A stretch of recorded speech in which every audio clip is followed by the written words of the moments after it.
As you guys know, the Miami Heat just got eliminated. That being said, we got to do our off-season primer preview, and 2 weeks after the draft, we'll do our predictions. So before we start today's video, I want to hear your guys' thoughts. We're going to kind of preview the offseason, what they need to do, what they need to address, free agents, draft picks, players they could target, etc. Leave your thoughts in the comments. That way I can use your thoughts, and I can also shout you guys out on what you guys think the Heat need to do, so then it can help me form my predictions. So let's get right into it, guys. Hit that like and subscribe button.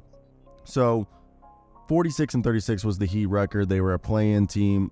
They did struggle with injuries, but this was a team that it was different this year.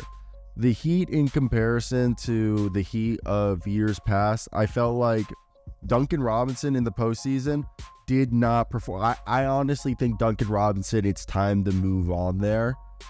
I don't even mean, that's the first thing I want to say. When I look at the playoff stats, he was just not, even a factor after having, a somewhat decent bounce back year from the year before. And this was a team that was the 5th best defense on the season, 21st offense. That's the big problem. The offense isn't there. They need a guy career. Last year, they were 25th offensively and 9th defensive rating. So one might say in the regular season, they were better this year. And Jaime Jaquez was huge and a big part of that. But I really think, and I know they brought Terry Rozier and he was hurt, but they need a Malik Monk, Norman Powell off the bench that's consistent. And I know you say, well, they have Tyler Hero. I think they want a guy who, and I know neither of those two guys were a two-way guy. I think first off, they need someone that can do what Tyler Hero does at a cheaper cost off the bench. And then they need a legit point guard. And there's a few things. Let's just get right into this.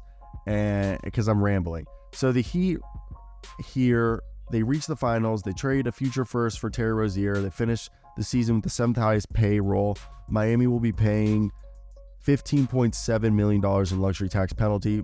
And Pat Riley and the front office need to evaluate this. They have missed the 5th most games to injuries, used 35 different lineups, the most in franchise history, and tied for the 5th most amongst teams this season.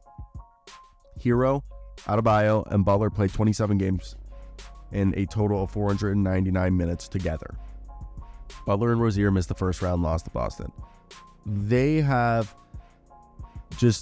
their random lineups have not yielded good results. They have a 22-21 record in the clutch. They finished 10 games above 500 in the clutch last season. Despite their random lineups, the Heat still finished second in defensive efficiency after January 31st. And the roster is dependent on multiple things. Obviously, the development of the young guys, Nikola Jovic, Jaime Jaquez, and they do have, for the first 4 factors that they need to address, and shout out Bobby Marks for this of ESPN. Health, obviously, they need to choose which players they can, your availability is your best ability. They need the consistent roster players. Nikola Jovic played 50 games and started 38. And they need to figure out what they're going to do with their cap space. They have the 15th overall pick and the 43rd. I think a guy like Devin Carter would be huge for them if they want to go for a point guard. I think a guy, if they want to go big, I think it varies to what bigs are going to be available at that point.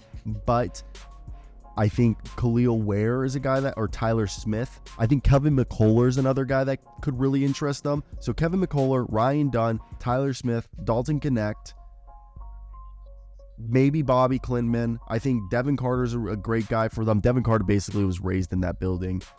And Tejon Saloon, maybe a Kyle Filipowski. Depends on how the draft falls. There could be multiple guys that fit their way, but I think they want somebody with two-way potential and that can make an impact right now. And with the 43rd pick, they'll get a Heat guy that, no one can predict. So for the financial side of things, Wojnarowski has reported that Miami wants to trade for a star. There's rumblings that, Zach LaVine, Dame, Donovan. Now, maybe Darius Garland. There's Jeremy Grant, Anthony Simons. So Miami could go out and try to get somebody. But Miami's projected to be a second apron team next offseason, meaning the Heat will be at a significant disadvantage when trying to get into the conversation if a player does become available.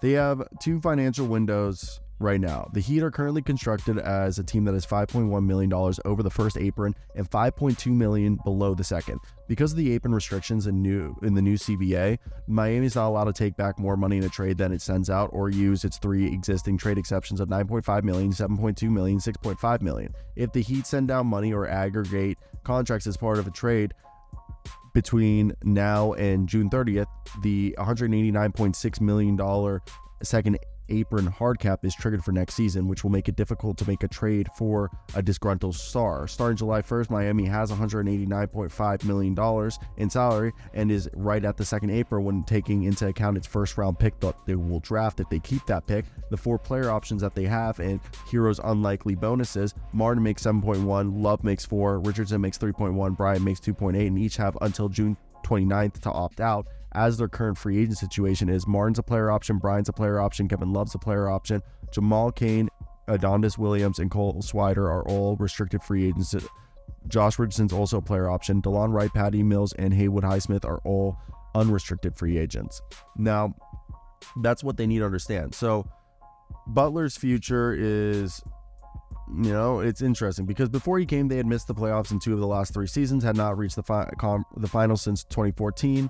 And since Butler has came, they've advanced to 3 conference finals, 2 NBA finals in the past 5 seasons. Butler is one of 9 players that have higher career averages in points, rebounds, assists, and steals, and blocks in the playoffs compared to the regular season. This past season, Butler was one of 8 players that averaged 20 points on 40% from 3 and 85% on free throws. But for all that, Butler is turning 35 years old in September and failed to play more than 65 games in each of the past 4 seasons. Butler saw his field goal percentage drop from 54% to 50% this year, and he struggles to finish at the rim now as he's lost a little bit of a step. And per Second Spectrum, Butler shot 44% on drives this season, 7th worst in the entire NBA among players who attempted at least 250 field goal attempts, and 59% on layups and dunks. Last season, he shot 52% on drives and 63% on layups and dunks. So you can see that it was a significant drop in statistical, efficiency. So Butler's owed almost $50 million, $48.8 million next season, with a player option the following year for 25 to 26 of $52.4. Starting July 7th, he could sign a 1-year, $58.6 million extension, keeping the current 2025-26 salary intact, or a 2-year, $112.9 million extension, voiding the player option, which then would make it like a $56 million deal per year. Now, the Heat need to decide whether they have to reward Butler with a new contract is in the best interest long-term for the franchise, or analyze what type of moves they can do to maybe get ready for the future. Now, Bam Adebayo is the guy that they need to extend. He's expected to be an all-defensive team member for the 5th straight season. He'll be eligible for a 3-year, $165 million deal. The new deal will start at $51.2 million in 26 to 27. He'll be 29 years old. And Adebayo is one of 7 players to defend at least 175 shots in the half court against guards, forwards, and centers. He held opponents to 48% effective field goal percentage as a contesting defender, which ranks top 10. All right, top 10 in the NBA. So right now, for me, I think a guy like Bam is the one that you're building around and how you can get people to come over, because he ranked top 10 among players who contested at least 800 shots according to Second Spectrum. So he ranked second in defensive efficiency with Bam Adebayo on the floor. Now, guys that if Martin opts into his player option, he can be extended, as well as Haywood Highsmith before June 30th can be extended. So can Terry Rozier and Duncan Robinson as of July 30th. So they need to move on from Robinson. Just move on from him. Rozier, I think you can keep. He could be that 6th man that I'm talking about. You move on from Hero. So they need a facilitating point guard and bench depth.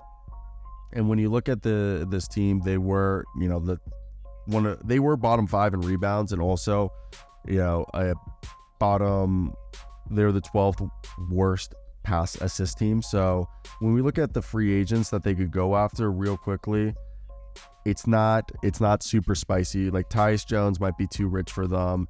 And the players that they start to look at the market, like here, once we get to the market that they could actually, maybe they could get a Jonas Valanciunas, but Bam Adebayo and him don't work next to each other, so he'd be coming off the bench.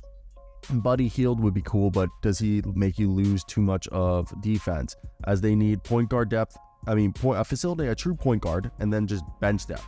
They owe the Thunder their first round pick in 25, top 14 protected, but are allowed to trade their own 2024 pick starting on the night of the draft. The pick owed to the Thunder will be unprotected in 26 if not conveyed in 25. The Heat also owe a first round pick to Charlotte. If the pick conveys to OKC in 25, the Heat will have to give the 27 top 14 protected to Charlotte. That pick would be unprotected until 2028. The Heat are allowed to trade a first round pick 2 years after the conditions to Charlotte have been met, starting in 28 or 29, and Miami has 3 second round picks. So going back to that, Contavious Caldwell-Pope's the guy that they would love to bring in as a bench guy, or like a depth guy. I don't know if that's going to happen. Gordon Hayward's a guy that they might be able to get cheap. A floor spacing forward like Sadiq Bey, who can play small ball power forward and is a good rebounder, would be someone that they love to get at a bargain if Caleb Martin leaves or is too rich. I think getting Isaac Okoro would be cool. Like, there's guys out there at the wing position that I think they can build up their depth easily. I'm not worried about that. Miami attracts people who want to go there because of the Heat culture, plus it's Miami and there's no income tax. But point guard wise, I think Tyus Jones is going to be too expensive. I mean, Markelle Fultz is the best guy that is probably going to be in the price range, who's an athletic league guard who can defend thanks to his like wingspan and his quickness. He's a solid playmaker. He's a good shooter at the rim, and he can hit the mid-range, but he doesn't shoot any three-pointers, like really bad. And he averaged 8 points, 3 rebounds, and 3 assists this season. It was like reduced to a backup role. I don't think Reggie Jackson, Kyle Lowry, Pat Bev are coming through that door. Chris Dunn's a defensive specialist who's really improved as a three-point shooter. He could be someone. Dennis Smith could be someone that they try to reclamation project. Maybe Jose Alvarado, they think they can tap that in and he could become something more than the 7 points, 2 rebounds, and 2 assists he puts up a night. I don't think Campaign, Monte Morris, Kelly Hayes, or Malachi Flynn are going to really help you there. And then there isn't really any combo guards that you could convert. I mean, bring in Bruce Brown if he declines that team option. I think he's gonna be too expensive. Maybe a Malik Beasley. It's just hard to see. Alani Walker would be cool to help the bench out. I just don't know if there's a true point guard out there. And then trade wise, who's out there for them to get available? And that's where my head starts to spin. Who can they send? Who can they go for? I don't know. I don't think there's an easy answer right there. So I want to hear your guys' thoughts in the comment section. What do you think they should do? But that's my preview. Peace out.